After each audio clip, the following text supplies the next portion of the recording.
Thank you all for coming out tonight. I'm Austin. I sit at the desk and hand out name tags. The people that do all the real work are Paul back there with the camera, Fabiana, and Nick, who checks you in downstairs. And of course our friends Mike and Stuart's still here. Stuart, hey Stuart, Stuart's in the back. These guys, this is their place. They're kind enough to host us. They're Artist Ventures. You want to say something about yourself? Yeah, but then we got too many offers. So we're Artist Ventures. We've been doing ventures since '05. A little bit on the Series A to C is sort of our typical round, but we're happy to chat with anybody. I used to put my cards up here, but then I got too many emails, and not that's not nice, but I just want to be responsive to everybody. So, we're here and we're looking for great companies. Our two sort of pillars are enterprise software and sort of on the consumer app side. We're most famous for YouTube, and most recently we've been big supporters and backers of Nimble Storage and Practice Fusion and a lot of other great companies here. So, love having you guys and love learning along with you. Thanks, Mike. And quick shout out to our other sponsor, MindJet.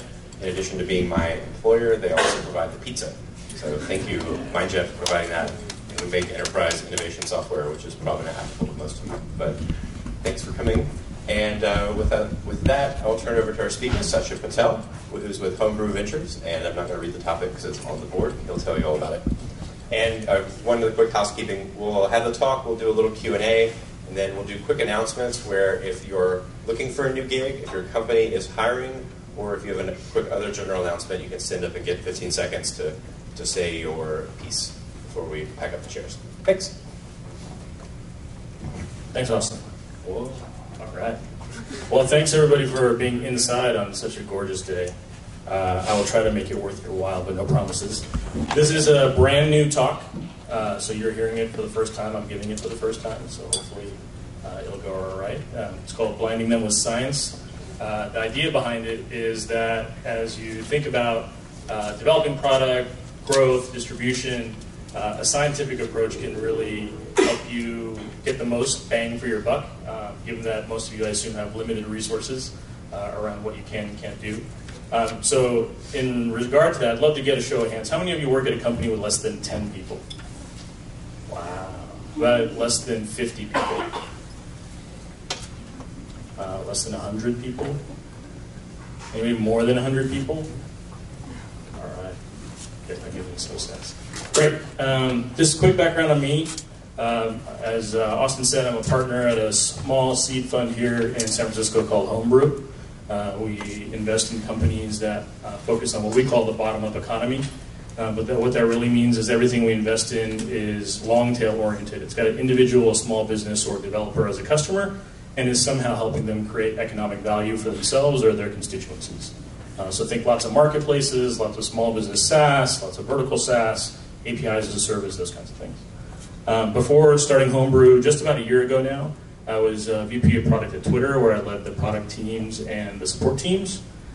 Before that, I was a partner at Battery Ventures and co-led the seed practice as well as the early stage investing.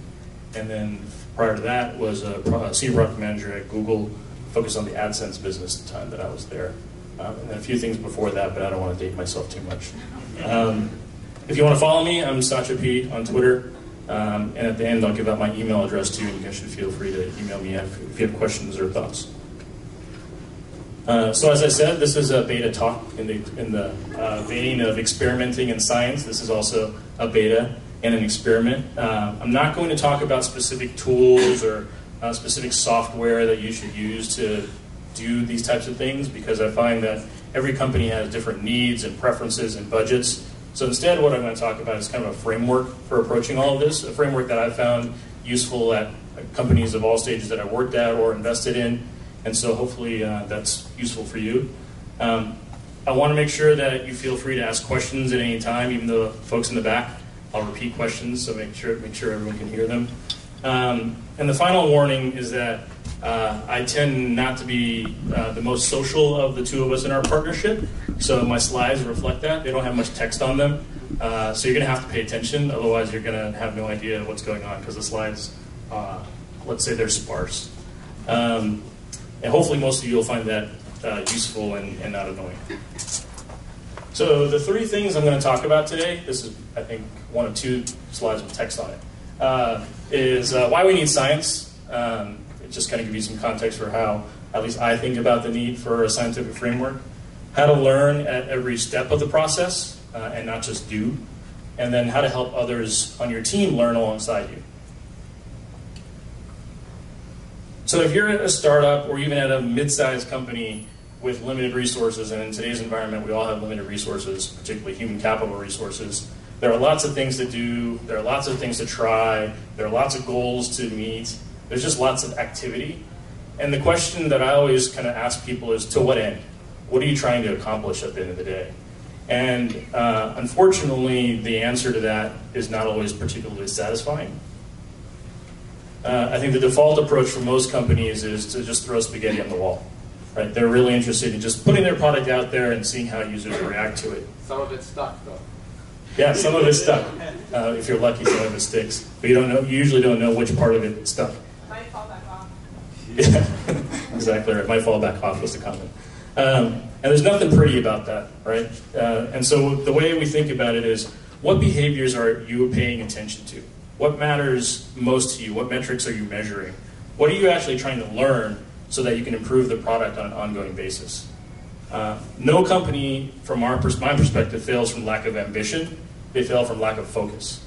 Right? And so taking a scientific approach to asking the questions that you should be answering, figuring out what you're trying to learn, can help you get that focus so that you don't fail from lack of it. And so when you think about your goals, I think the most useful way to think about it is you should be learning at every step, kind of like a baby who's learning to walk. Right? You take small steps first, you're very cognizant of your surroundings, and then you figure out that, hey, I can take 1 step, I can take 2 steps, and pretty quickly you develop a pace or a cadence, and you're able to walk for long stretches. And that's kind of how I like to think about it. It's like a baby learning to walk. And being very intentional about each step in the process so that you're learning so that eventually you can run a race or a marathon. And the framework I like to use is something that you learned back in elementary school, right? I'm a big believer in this idea that everything that you needed to know you learned in kindergarten. You ever see that poster? I kind of believe that. And this you probably didn't learn in kindergarten, but you learned in elementary school. And it's really the scientific method. So it's got 7 key steps in it, and we'll spend a little bit of time on each of them. But you can use this method for products, you can use it for distribution, you can use it for just about any problem that your team faces. And I find that it's a really useful framework because it helps focus the attention of the team, it helps get everyone aligned around what you're trying to accomplish, and at the end of it, it makes certain that everyone has a certain degree of acceptance of the outcomes. And oftentimes, particularly as an organization scales and more people are added to the team and more diverse opinions are brought into a conversation, it's very easy to get into a misaligned state. Right? Every individual team has their own goals, everyone's got their pet projects, everyone feels like they have the right answer, and sticking to this framework can really help you get past that so you can make sure that you have alignment around everything that you're trying to do. At Twitter, we use this approach very regularly, and we did it without even being explicit about it. So when I got there, I instituted what was called a product review. And in the product review, the product development team, which was a combination of product people, engineers, and designers, came in and presented whatever project that they were going to work on. And the questions that we asked them to answer in that product presentation were effectively the answers to this scientific framework, the scientific method. And so you can use this framework without even being explicit about it, as long as you've put in place a process that allows you to extract the answers to these questions. So the first step is the question, the purpose. What problem are you trying to solve? Our key question at Twitter was really 2 things. Right? How do you increase active user growth, and how do you increase revenue? So everything that we did from a product standpoint was oriented around trying to answer those 2 questions. And so that gave us a real focus because everyone in the company knew that those were the goals, and they had to orient their product ideas, their distribution ideas, their growth ideas around those 2 objectives. And that's why you can take this approach with really a business of any size. Right? As long as everybody in the company knows what the overarching objectives are, then anybody in any small team can figure out what question to ask and how to go about answering it. So a really important part of all this is defining the question can help you pick the right metric. Right? For example, if you're a consumer company, you might be focused on active user growth. If you're an e-commerce company, you might be focused on conversion rate. If you're a SaaS company, you might be focused on monthly recurring revenue. Every company is different in this regard because it also matters what stage your company's at in addition to what type of company it is. So there was a period of time, for example, at Twitter where we didn't care about revenue. Right? We were all about active user growth. And so that was the sole goal of everyone in the company. So it's really important to define the question so you can pick the right metric to focus your experiments on. So this is an example of an experiment that, or problem we started to solve at Twitter. And in late 2010, early 2011, active user growth was slowing. And so one of the things that we noticed is that we had a pretty significant bounce rate from the homepage. And so we asked the question, and we wanted to answer, how do we increase the sign-up rate for visitors to the homepage? And so that was how we defined our question. And as you can tell in the definition of that question, the potential answer is very measurable. Right? So that's a really important thing to keep in mind, is that the question that you ask, and then we'll talk about in a moment, the hypothesis you formulate, need to be measurable in some regard, so you can have a clean answer one way or the other from your experiment. So the next step in the scientific method is research. And I find that people really underestimate research, particularly in small organizations where there's limited time and you're trying to accomplish a lot. But research is really powerful for a number of reasons. One, it can really help you clarify the question that you're answering. It can help you identify potential new answers. And it can also help you identify kind of biases that you might have about the question that you're trying to answer. So your goal is really, through research, to help inform the hypothesis so that you can have a focused experiment. And research can be done in a bunch of different ways. I'm a Giants football fan. So I think of it as you want to talk to your customers, your fans. You want to talk to your colleagues, your teammates. And you want to think about and understand what your competitors are doing. And there's a number of different ways of doing that, right? You can do in-person surveys, you can do user research, you can look at existing data that you have, you can use tools like user testing or Validately, you can just read, you can have brainstorming sessions. All these are actually really valuable. Of course, you have to figure out how much time you want to spend on research versus going and executing your experiment. But I think the key is that you do enough research so you feel really good about the hypothesis you're developing. At Twitter, we also learned that research can help you come up with really surprising insights. So an example, when we started talking to users about an old version of Twitter, we realized that what we thought was an amazing click-through rate on a particular tab in the product was actually accidental the vast majority of the time, because the tab was labeled in a kind of a confusing way. And so people thought they would see one thing when they got there, but they actually were seeing something completely different than what they expected. And so all of those clicks were ending up with a frustrated user, even though if you looked at just the data, you would have seen that, oh wow, this is a really popular part of the site, we need to make it more prominent. So that kind of research that we got, that kind of data that we got just from talking to users was really powerful.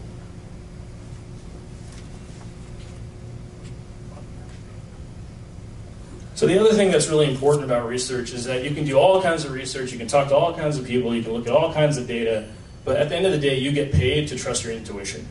And so it's really important to balance all the research with the intuition you have around the product, or around growth, or around distribution, or whatever it is you might be doing.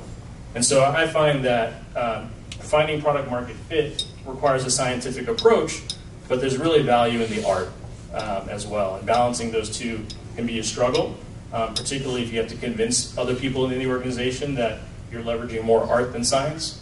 But I think it's a really important component of executing the scientific method well. So the next step in the scientific method is hypothesis. If you made it this far, you probably deserve a bottle of wine. I thought it was amazing that there's a bottle of wine called Hypothesis. It's only about $30. I haven't tried it yet, but it's worth checking out, I think. So, I mean, the key with the hypothesis is, what do you believe to be true? And it's surprising to me as an investor now how often we ask that question and there is no answer, right? Because what people are doing is building things and just putting them out in the world. And it's not with any particular point of view on how people are going to react to it. It's more just to gauge the reaction. And when you just try to gauge the reaction, what you're doing is effectively throwing spaghetti on the wall without knowing what is likely to stick and what eventually is going to fall off. So the biggest missing thing that we see is this point around having a well-defined hypothesis and making sure that it's measurable. Any questions so far? The other important thing about the hypothesis is it really doesn't matter if you're wrong or right. What's more important is that you actually have a point of view. At Google, when we were launching AdSense, if people are familiar with AdSense, it's kind of the text-based ads that show up on web pages. One of the things that we were trying to do is get inventory for AdSense. And our hypothesis was that it was really important to make sure that we got ad space that was above the fold for all these websites that were on, because that's where banner ads were, and banner ads were the standard. And so we started doing that, and we had a really hard time convincing publishers that they should replace banner ads and put our ads at the top of the page, and that they would generate as much revenue for them. So it turned out we ended up getting space along the bottom of the page. Well, lo and behold, it turns out that the ads on the bottom of the page performed way better than ads at the top of the page, because readers would read the content and then finish at the bottom of the page, and that's actually when they paid attention to the ad, as opposed to at the top of the page where they just learned to ignore it. And so that completely changed our approach to AdSense distribution, and it actually completely changed the trajectory of the business, because publishers weren't really thinking about the bottom of the page in terms of their ad inventory. They knew that advertisers wanted everything above the fold, and so all of a sudden we were able to get tons of inventory at the bottom of the page, and guess what? It happened to be the best performing inventory. So we went from a state where we could get no inventory, or we had to pay guarantees to get inventory, to something where inventory was readily available, and all of a sudden AdSense was this amazing business. And it was all because we had a very defined hypothesis, which turned out to be entirely wrong. And so that just shows you the value of being wrong and the value of just having a defined hypothesis. Everybody has ideas for how you might improve the sign-up rate on this page. What's the hypothesis? Sorry? What are you measuring? What's the question? Measuring sign-up conversion rate. Yes? Reduce the number of boxes. Reduce the number of boxes. So, like, where do I put it? I don't know. There's too many choices. Not too many choices. Yeah. Reduce the number of images. I find the images very distracting. Remove the images because they're distracting. Yeah. We got images, boxes. Reduce the calls to action. There's 3 right there. Focus on one of them. Reduce the calls to action and focus on one. Yeah. Take off the search. Take off the search. Yeah. Yeah. Center the new to Twitter. Center the new to Twitter. Interesting. Okay. Yes. Just let them start with email rather than full name and password. Start with email rather than full name. Yeah. So all really good ideas. And as you might imagine, our hypothesis was very similar. How do we simplify this page to focus people on signing up? Right? Because right now, in this version of the page that you see, there's a number of things that they can do. So we'll talk a little bit about what we tried. So the first thing, which nobody mentioned, is that this was the description of Twitter. And so one of the things we wanted to see was, would a different description of Twitter make any difference? Right? Because Twitter is one of those things that has always been hard for people to understand. And so we thought the description might make a difference. Somebody mentioned removing the search box, and we wanted to try that as well, because it turned out that a pretty significant number of people who were coming to the Twitter homepage were conducting a search instead of going through the sign-up process. Somebody mentioned removing the images at the bottom, and that was also something that we wanted to try, see if those were distracting. And then no one mentioned this, but it's kind of the obvious one, which everyone does with A/B testing, right? Is like change the color and the text in the button.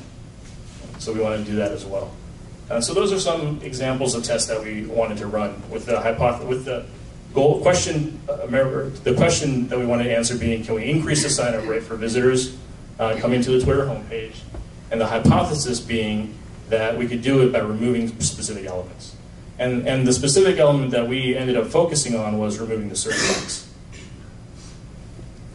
So that leads to our experiment, right, the next step in the scientific framework. And the key components of the experiment are generally the question, which we've talked about, the hypothesis, the variables, the control, which is typically in product experiments kind of what you're starting with, and then the metrics. So let's talk a little bit about the ones we haven't touched on yet. I really like this cartoon because it's nerdy and it kind of makes the point around variables, right? It says, for those who can't read it, there's a flaw in your experimental design. All the mice are Scorpios. Okay, I guess I'm the only one who appreciates that. So the point being that you can identify all kinds of variables that you might think have an impact on the metric that you're trying to measure, but you got to be really diligent around making sure that the variables you identify are actually the most important ones.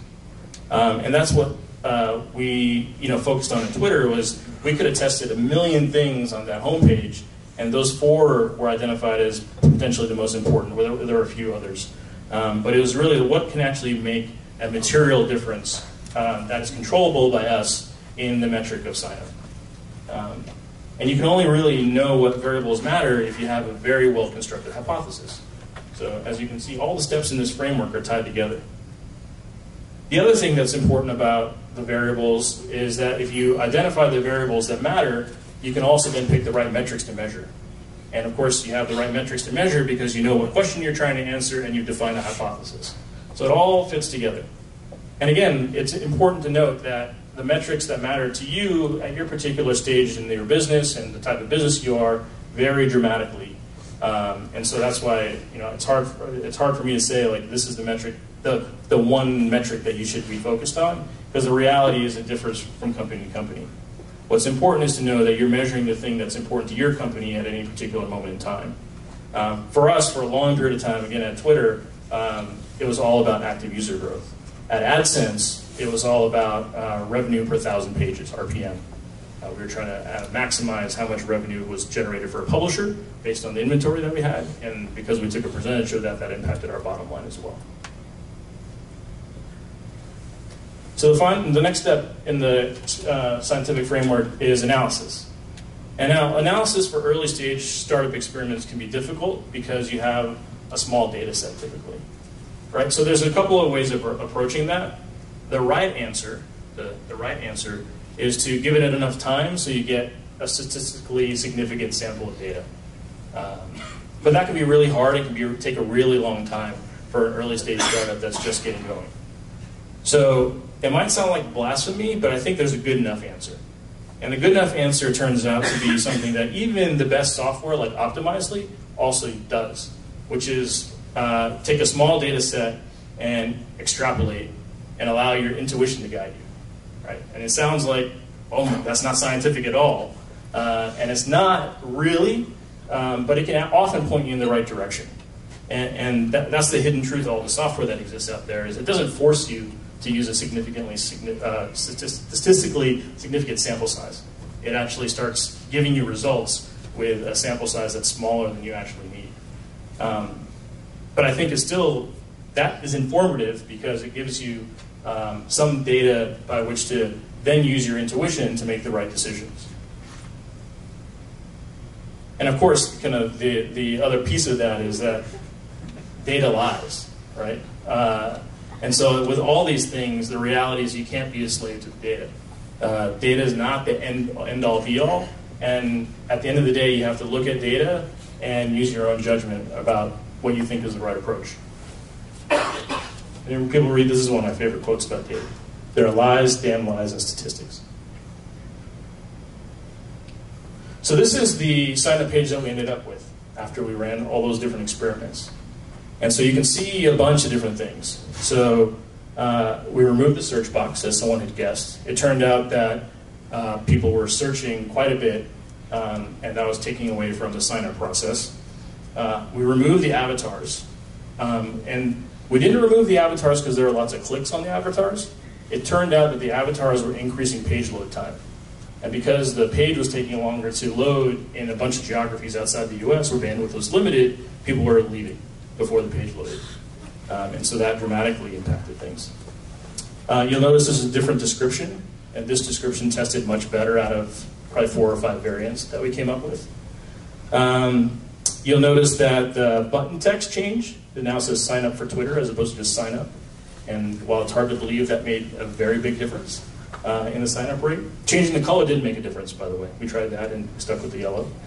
And then the other thing, which was unrelated to actually increasing the sign up rate, was that, and actually you can't even see it, I think, is that there was a bunch of languages at the bottom on the prior homepage, so you could pick your language. And we added a bunch of new languages, and so that looked really messy, and so we just moved and created a language selector on the top right. And that didn't really do anything from a conversion standpoint, but it made the page a lot cleaner.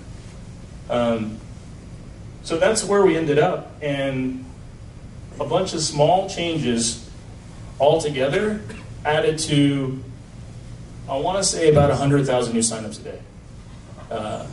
So you can see how these things can build on each other. And the other thing that to think about here is that statistics can lie. So as an example, one of the things we realized after the fact was people who searched ended up on a search results page. That search results page also had a sign-up box. So by removing the sign-up box, the search box here, we're potentially losing signups that were coming through that process. So what we were able to do is actually look back at the data around what percentage of signups were coming through that process. Like if they went down that path, what percent converted. And it turned out that the percentage conversion from search pages didn't change that much.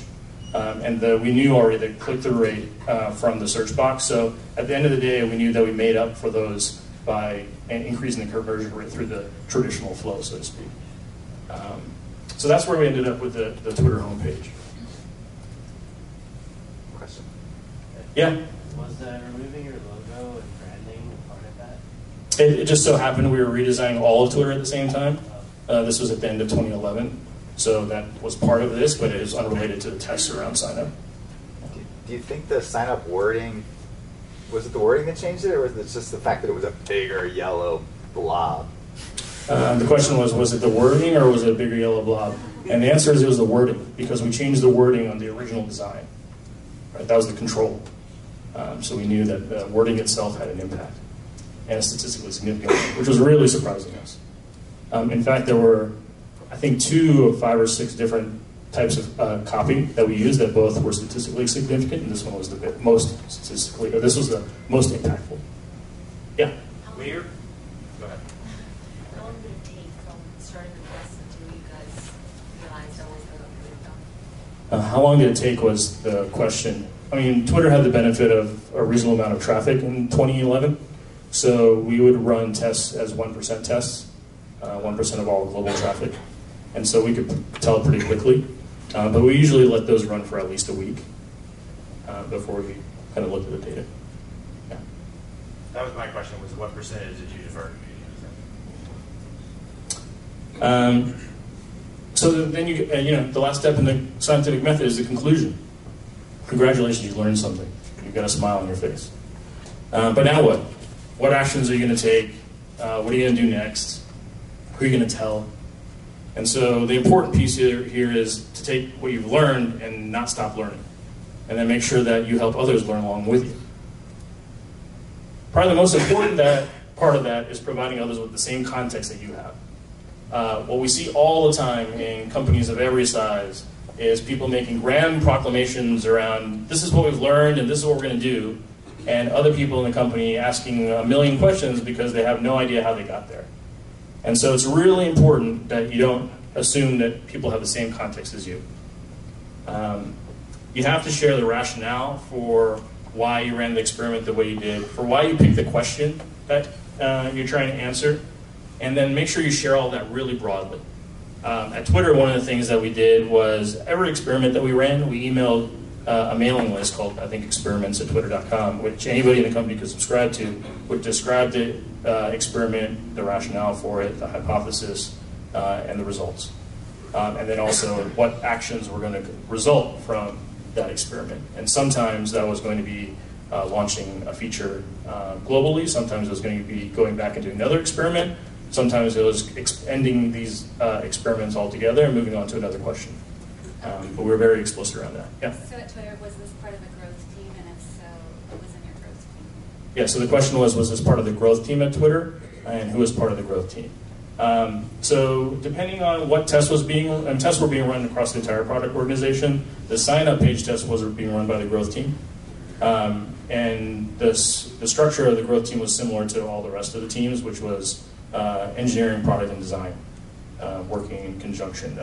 Our product management philosophy, and the one that I wanted to institute, was kind of a belief that there are three legs to the stool in product development, and that all of them are equal. And that PM's job is to break ties, basically.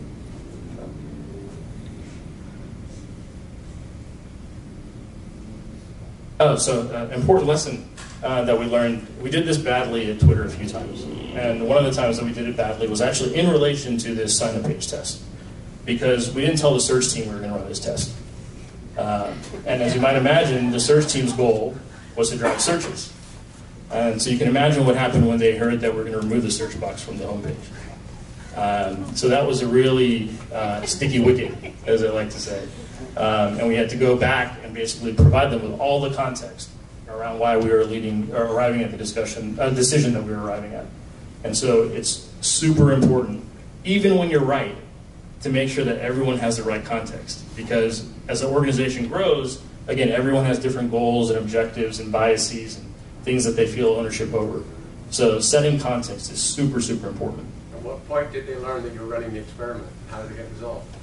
At what point did they learn that we were running the experiment? That's a good question. I think they learned it when the experiment was live. Because somebody saw it. Because we announced experiments too, because Twitter employees see different things in the external world, so we want to make sure that people understand the difference. And then that's when the shit hit the fan, right? And we had to get in a room and explain what we were doing and effectively justify the experiment because it was putting their core metric at risk. And then after the results, we also had, that's when they raised the issue of, hey, you're losing signups because people aren't going down that separate path. And so we had to go back and look at the data and prove that that was actually something we were making up for. Sounds like a good result at the end. Good result at the end, absolutely. Absolutely. At the end of the day, because remember that we all have the shared context of what are the two goals for the company, right? Active user growth and revenue. And so reminding people that those are the overarching goals as context for the conversation was super important. Another thing that's really valuable in context and providing context is just writing stuff down. And we did this in a number of different ways. I talked about the product review meeting, and that was the team that was coming in to present their feature or their product always created a short, like 6-page slide deck, which basically answered the scientific method questions. And I instituted in the product team a notion of writing use cases. And there's a whole, I think, science around how to write use cases, but it basically helps people answer the questions of why are you doing this, who are you doing it for, how's it going to be done, how are you going to measure success, all those kinds of things. And the powerful thing about writing it all down is really falls into two buckets. One is it helps you clarify your own thinking, right? It helps you question your own assumptions. It helps you think about whether what you're doing is really in line with the overarching objectives of the company. And the second thing it does is that it provides as a reference point for everybody else on the team, and more broadly. So it helps create that alignment because everyone's got this document that they can turn to as a refresher around why you're doing what you're doing. And we found that writing things down really helped create alignment. In fact, people much smarter than me, including Jeff Bezos, have instituted this. You've probably heard about his 6-page narrative, right? So every meeting at Amazon doesn't have presentations or decks or any of that kind of stuff. It starts with a 6-page document created by the team that everyone reads for the first 15 minutes of the meeting. And it's precisely because of the fact that it helps clarify thinking and force people to answer the difficult questions that he makes people write everything down. Repeat how and what you've learned. Repeat how and what you've learned. It's super important that you reinforce the question that you're answering, the hypothesis that you're testing, the research that you've done, and the outcome of the experiment. And you do that over and over and over again. There's no such thing as over-communication when it comes to decisions that impact the core of what the company is trying to accomplish. And that's not just for people who are involved in product development. It's for marketing, it's for finance, it's for sales, it's for everybody in the company. So if you're part of an organization that tends to be closed off around communications, around product and things, I would encourage you to push to change that. The most powerful thing that we did, I think, in trying to change the culture of Twitter, from one where people operate in silos to more kind of working collaboratively, was beginning to share very transparently with the appropriate context all the things that we're trying to do from a product perspective. And I can't recommend that highly enough. So again, repeat why you've arrived at your conclusions and how you got there. Now, while you repeat everything and you're trying to tell people about all the work that you've done, it's important to remember that your job is not to get everyone to agree with you. Your job is to get everyone to understand why it is you've done what you've done and the outcome that you've arrived at, or the conclusion that you've arrived at.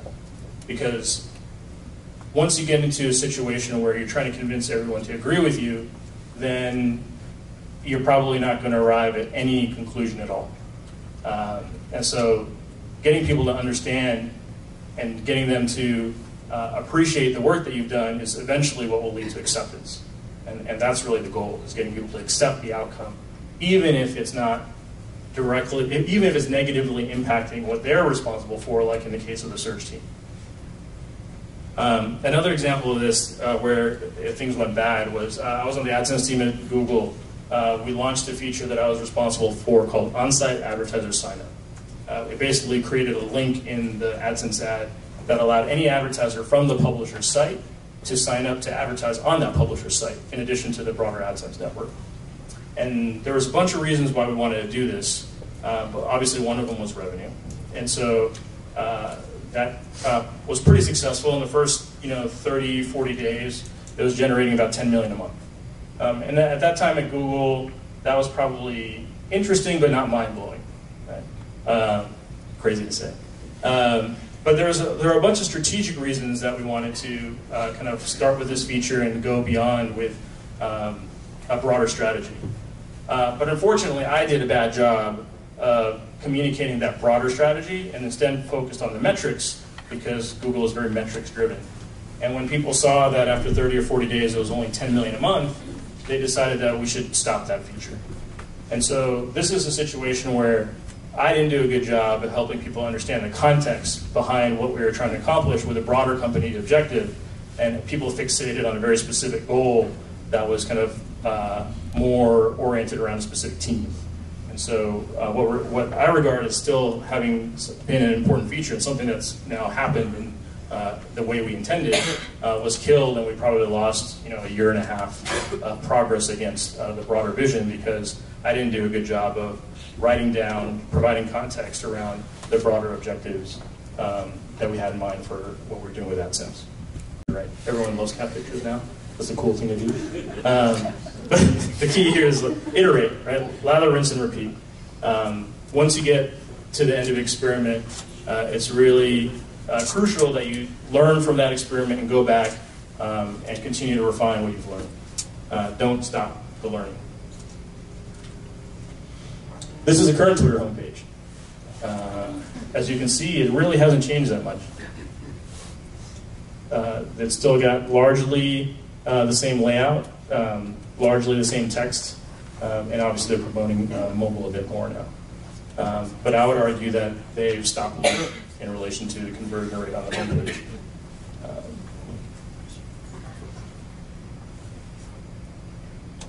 So again, the three things.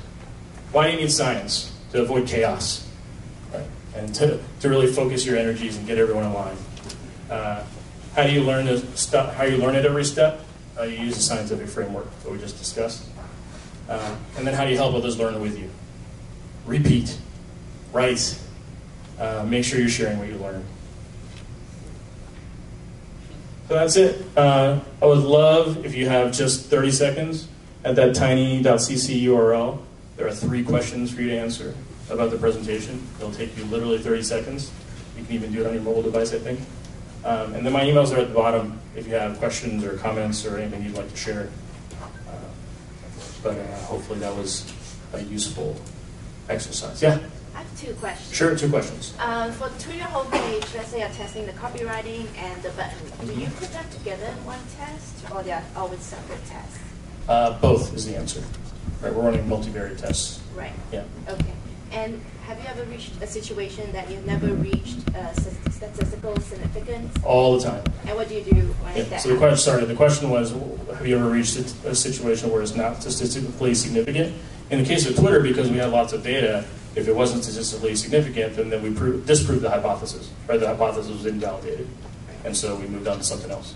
Okay. So does that mean that the control, it's the winner? The control is the winner, Okay. exactly. Yeah. Thank you. Net promoter score cuts off at 6 on a mobile. You don't see 7, 8, 9, 10. Damn Google Forms. I have to call the PM about that. Yes? So what you're doing is applying the scientific method, what you learned in elementary school, to product management, to marketing, whatever it is you're focusing on. What about that's really hard? Like, what is the really hard part, the sticky part about actually accomplishing and delivering on that? Yeah, so the question was, what's the hard part of this? If we actually learned it early on and we're basically using a framework we learned early in our lives, what's hard about it? And the answer is that it's hard to be disciplined around it. Right? It's easy to take shortcuts on this stuff, and it's easy to say, like, this time I'm not going to do the research, or, I just need to get this done, and I'm not going to tell everybody how I did it and why. And so I think it's really institutionalizing this model so that as many teams in the organization as possible use this approach, because it just removes friction in so many different ways.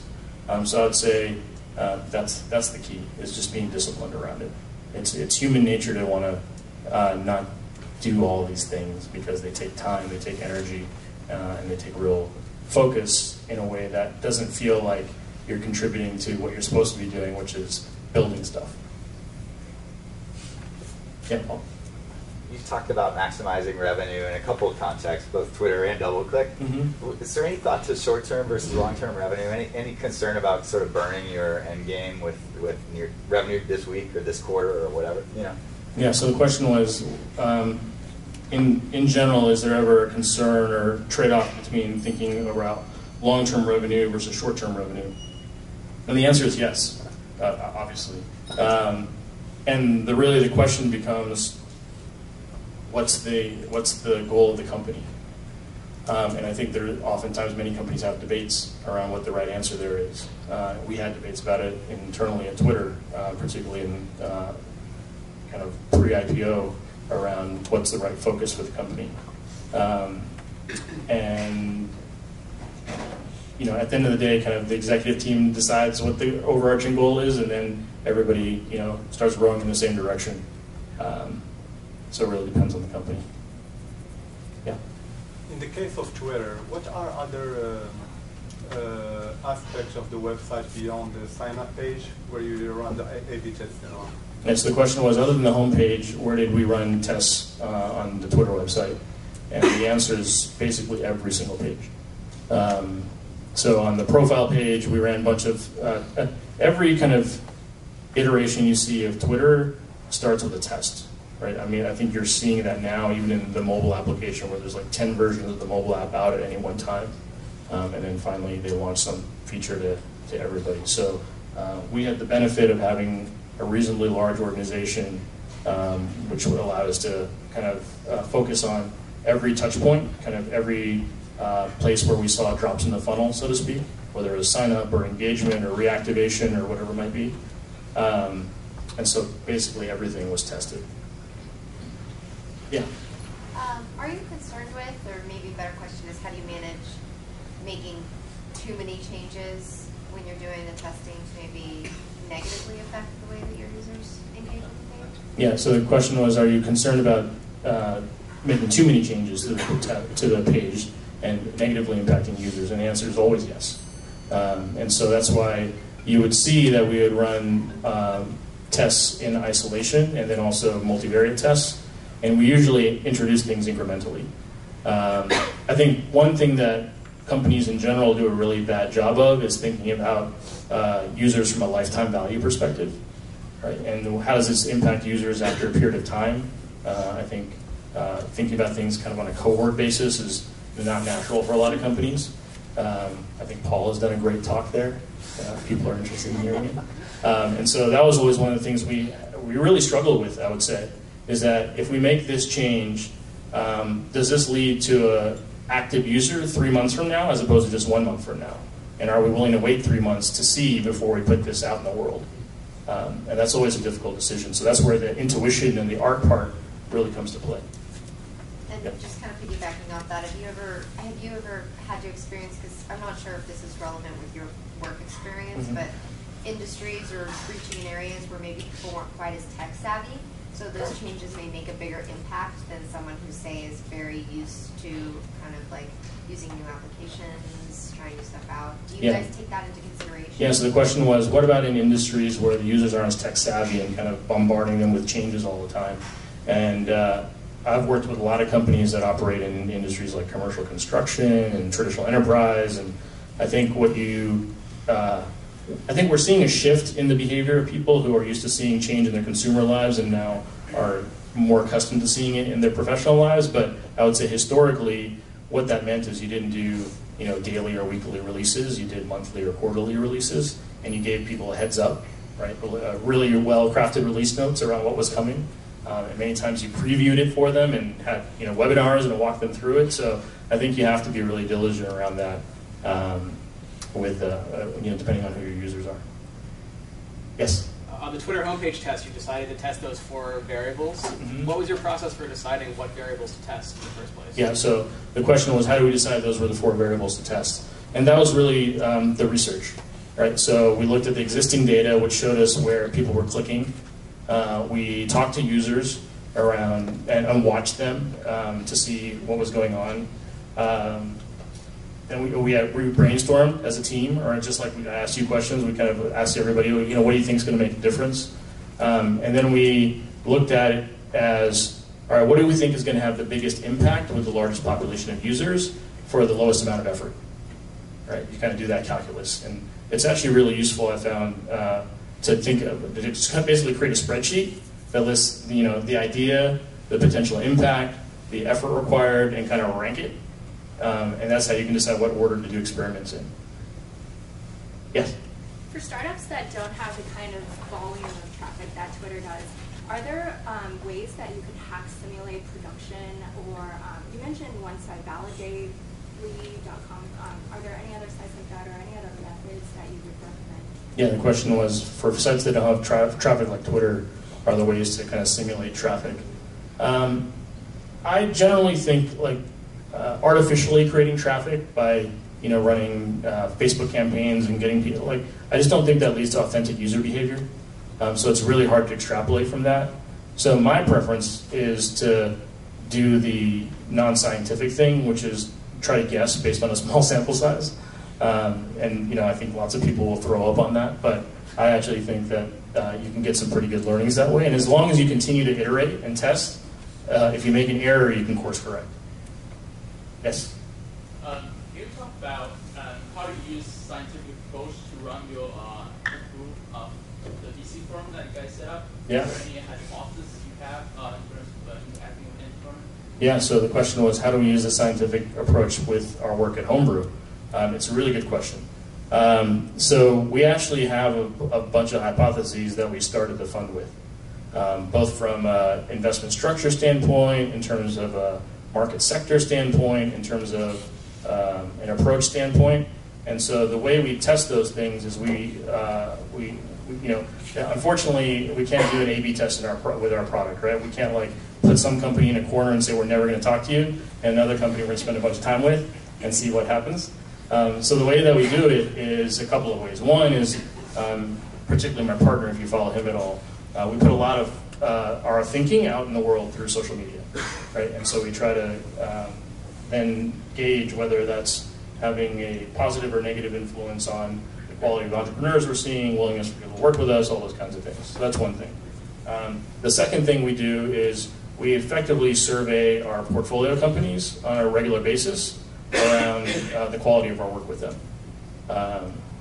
So those are some examples of the things we're doing. And I can tell you that in the last year, we've already refined some hypotheses around various things that we have learned, and we're continuing to test and iterate. And, we're product people, so we think of our fund as a product, right? We happen to be a startup that writes checks, not code, and so we want to think about it that way and approach it that way. What's one thing that you thought was true but turned out not true? One thing that we thought was true that turned out not to be true. That's a good question. We thought that it would be true that companies at this stage would need less help hiring people because they'd be hiring from a small number of people from their referral networks. And it turns out that's where we spend the vast majority of our time, is helping with hiring. And so we have a plan for helping address that, which we'll be executing next little bit. Yeah? To piggyback off that, is that why I've seen so many lately, like that a lot of the venture sites are actually doing job postings? Yeah, so the question was, is that why venture sites are doing job postings? And yeah, I think that's a brute force way of trying to address the problem, but yes, I think that's one test that venture firms are running. Yeah? You mentioned at Twitter that active user growth was your primary metric. How do you think about retention or engagement of those users? Yeah, so the question was, the focus was active user growth, so how do you think about retention or engagement of those users? And so we define active as an engaged user, meaning that that person is using the product at least one time every month. And if you do the math, the active users, number of active users is existing active users plus new active users minus churn plus reactivation, right? So that calculus is what leads to new active user growth. So that incorporates the fact that we have to keep people engaged. Yes. I believe in writing down things, yet there's also the risk of getting lost in it, just writing too much, and also in order to just protect yourself. Did you figure out a certain technique or to focus on to keep that effective? Yeah, so the question is, you can get lost in writing, right? You can just write pages and pages and pages. And so like Amazon, which limits their narratives to 6 pages, we limited any experiment description to 1 page. And I limited use cases on my team to 2 pages.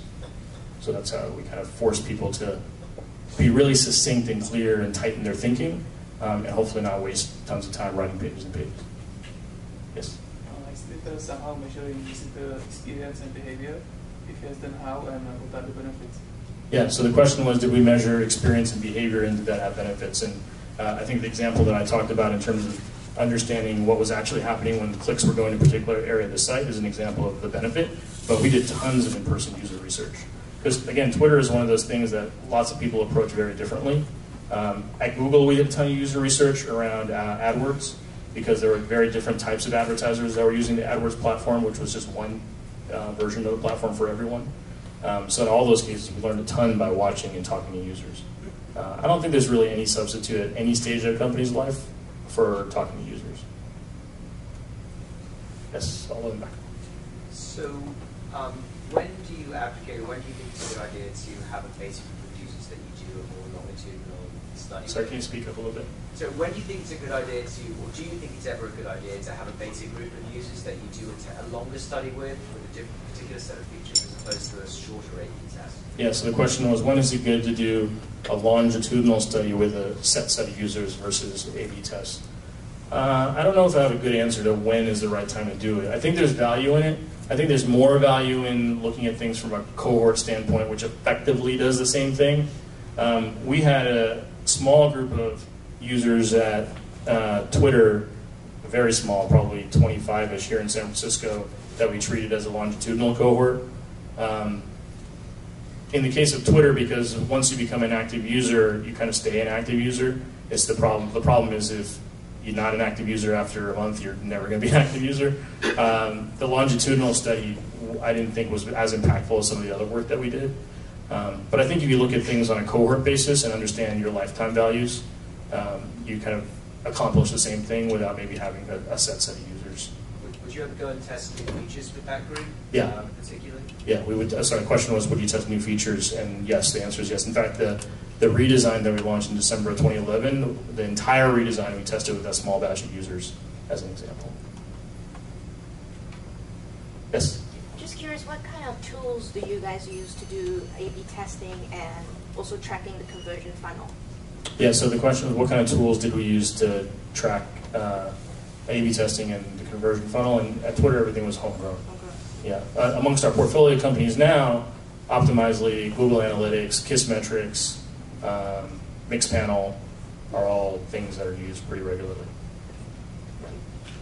For a small startup, like, how many analytics tools would you recommend using?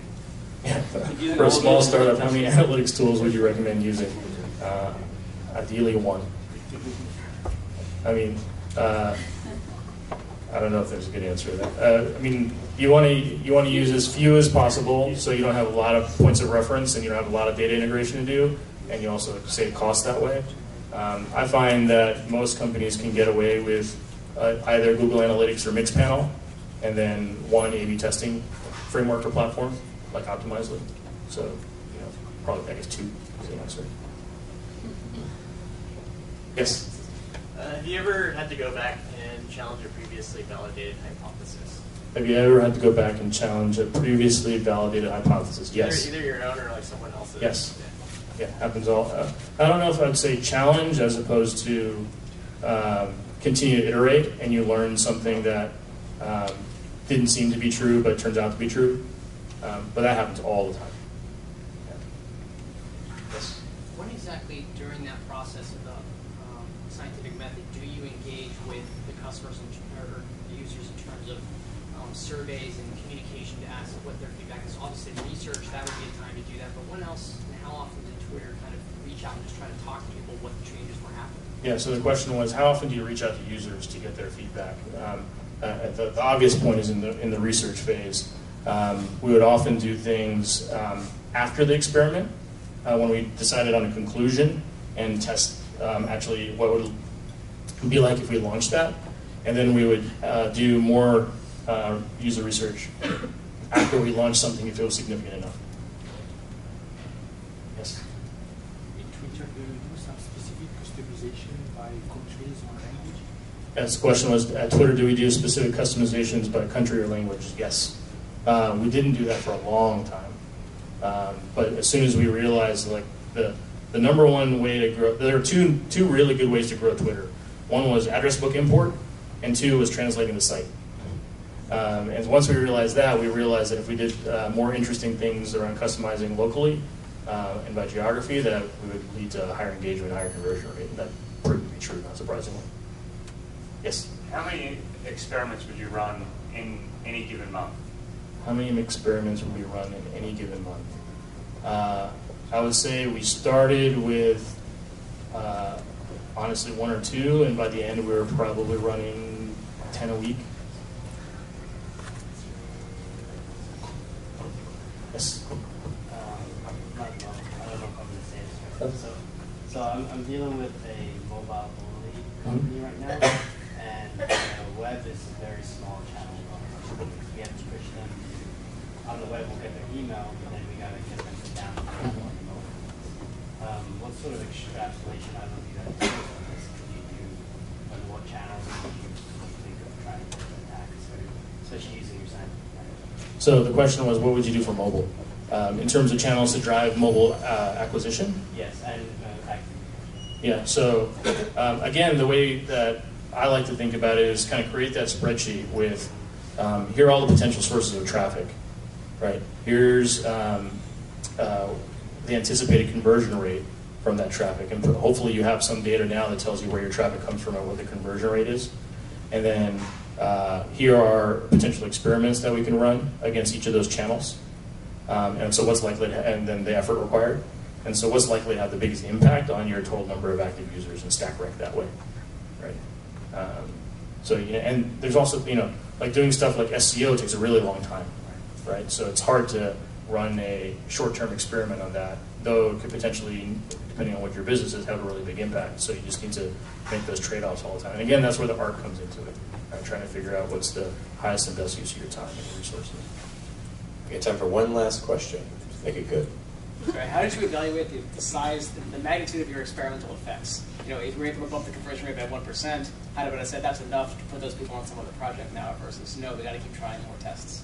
Yeah. So the answer is, how did you kind of decide what percentage increase in impact was enough? Yeah. And the answer is not a direct answer, but it really comes down to the power of compounding. Right? There's, I think one of the best lessons you can learn if you're focused on growth is the power of compounding, and how a seemingly very small change in 1 month leads to big change over time. And so as long as a change was statistically significant and not expensive to implement, we would go ahead and do it, because we had run an experiment to kind of prove that point. And the idea was that will compound at some point. So we would very often find things that would change conversion rates by 0.5%, 0.7%. But you get 5, 6, 7 of those things, and pretty soon you're dramatically impacting the number of users you have at the end of the year versus the beginning of the year. I think we're done. Thank you. Thank you.